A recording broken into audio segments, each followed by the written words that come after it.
Hi guys, welcome back to our channel. Guys, మన channel cricket సంబంధించిన ప్రతి చిన్న అప్డేట్ మన ఛానల్లో రెగ్యులర్ గా వస్తుంటాయి. ఇంకా మన ఛానల్ని సబ్స్క్రైబ్ చేసుకోకపోతే గైస్ వెంటనే సబ్స్క్రైబ్ చేసుకోండి అండ్ పక్కన బెల్ ని యాక్టివేట్ చేసుకోండి. అండ్ అదే ఇంకా మా వీడియోని లైక్ చెప్తే గైస్ వెంటనే లైక్ చేసి మన వీడియోలకి ఎంటర్ చేద్దాం. గైస్ తప్పకుండా లైక్ చేయండి. లైక్ చేస్తే మన వీడియో మార్కెట్కి ఫాస్ట్ రీచ్ అవుతుంది.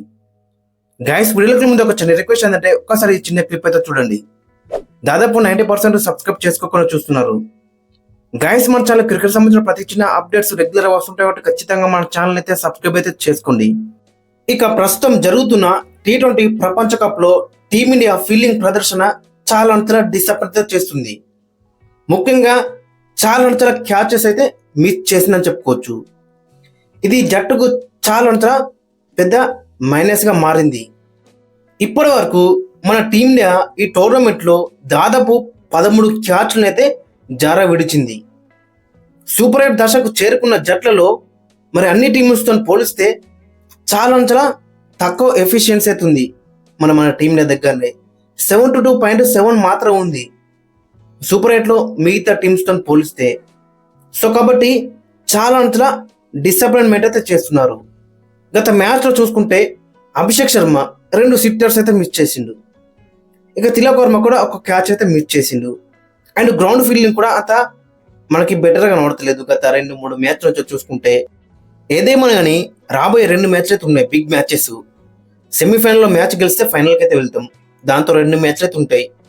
ఏ చిన్న పొరపాటు జరిగినా అని అపోజిట్ టీం వాళ్ళు ఈజీగా దాన్ని గ్రాబ్ అయితే చేసుకుంటారు. క్యాచెస్ విన్ యూ మ్యాచెస్ అని ఊరికే ట్యాగ్లు అయితే రాలేదు. సో కాబట్టి క్యాచే మనకి అక్కడ మ్యాచ్ గెలిపిస్తుంది, టోర్నమెంట్ గెలిపిస్తుంది. గత 2024 T20 వరల్డ్ కప్ లో మనం చూసినాం కదా, సూర్యకుమార్ యాదవ్ పట్టిన క్యాచ్ మనకి టైటిల్ అయితే గెలిపించింది. సో కాబట్టి క్యాచెస్ విన్యూ మ్యాచెస్, క్యాచెస్ విన్యూ టోర్నమెంట్స్, అది ఊరికే ట్యాగ్లను అయితే రాలేదు. అదే క్యాచెస్ మిస్ చేస్తే మరి కప్లో పోతాయి, మ్యాచెస్ పోతాయి, టోర్నమెంట్సే చేతులారా పోతాయి అని చెప్పుకోవచ్చు. ఇక మన టీమిండియాకు next big match semifinal match ఇంగ్లాండ్తో అవుతుంది. సో ఆ మ్యాచ్లో ఎటువంటి పొరపాటు కూడా చేయొద్దు ఫీల్డింగ్లో చూసుకుంటే గిట్ట. సో కాబట్టి మరి మనోళ్ళు ఏ విధంగా కంబ్యాక్ చేస్తారన్నది ఇంట్రెస్టింగ్ గా నడుతుంది. ఖచ్చితంగా ప్రతి క్యాచ్ కూడా పట్టాల్సిందే. హాఫ్ ఛాన్స్ ఉన్నా అని దాన్ని ఫుల్ ఛాన్స్ కన్వర్ట్ చేసి క్యాచెస్ గిట్ట పడితే గిట్ట చాలా బెటర్ అయితే ఉంటుంది. సో మరి నెక్స్ట్ మ్యాచ్ మనకి బిగ్ టార్గెట్ వచ్చేసి మరి మన ఫీల్డింగ్ అనేది చాలా ఇంప్రూవ్ అయితే కావాలి. అదైతే చేంజ్ చేసుకుంటే బెటర్ అయితే ఉంటుంది. గత మ్యాచ్ లోనే అభిషేక్ శర్మ 2 క్యాచ్ అయితే మిస్ చేసిండు, తిలక్ వర్మ 1 క్యాచ్ మిస్ చేసిండు. 2 సిట్టర్స్ అని చెప్పుకోవచ్చు అభిషేక్ శర్మ మిస్ చేసినాయి. సో కాబట్టి నెక్స్ట్ మ్యాచ్ లో ఖచ్చితంగా ఫీల్డింగ్ లో చాలా మార్పులు అయితే ఎక్స్పర్ట్ అయితే ఎత్తున్నాం. అండ్ నాట్ ఓన్లీ దట్, ఇక బౌలింగ్ లో కూడా కొన్ని మార్పులు చేసుకుంటే బెటర్ అయితే ఉంటుంది. ఆ మిడిల్ ఓవర్స్ లో స్పిన్నర్ల దగ్గర నుంచి వికెట్స్ అయితే వస్తలేవు.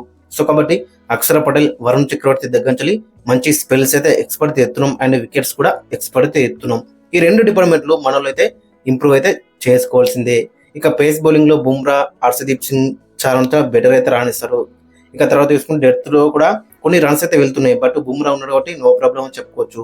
సో ఓవరాల్ చూసుకుంటే మెయిన్ టార్గెట్ వచ్చేసి ఈ సెమీఫైనల్లో క్యాచింగ్ అనేది మనకి చాలా ఇంపార్టెంట్ అని చెప్పుకోవచ్చు. ఒక్క క్యాచ్ మిస్ చేస్తే మ్యాచ్ అవుతాయని చెప్పుకోవచ్చు. సో అలాంటి సిచ్యువేషన్లు మనం గతంలో ఎన్నో సార్లు చూసినాం, ఎన్నో మ్యాచ్లో చూసినాం. సో కాబట్టి catches win you matches, catches win you tournaments. So కాబట్టి ఒక్క క్యాచ్ విడిచి పెడితే మ్యాచ్ ఈజీగా చేతులారా పోయే ఛాన్స్ కూడా మనకైతే కనబడుతుంది. సో కాబట్టి మెయిన్ టార్గెట్ వచ్చేసి నెక్స్ట్ మ్యాచ్లో క్యాచెస్ మంచిగా మన వాళ్ళైతే తీసుకోవాలి. అండ్ స్పిన్ బౌలర్స్ దగ్గర నుంచి కూడా ఆ మిడిల్ ఓవర్స్ లో వికెట్స్ అయితే ఎక్స్పర్ట్ అయితే ఎత్తున్నాం. ఈ 2 మార్పులు చేస్తే బెటర్ అయితే ఉంటుంది. మరి ఏ విధంగా కంబ్యాక్ చేస్తారన్నది ఇంట్రెస్టింగ్ గా కనబడుతుంది. గైస్, మరి మీరేమనుకుంటారో ఖచ్చితంగా కింద కామెంట్స్ అయితే మెన్షన్ చేయండి.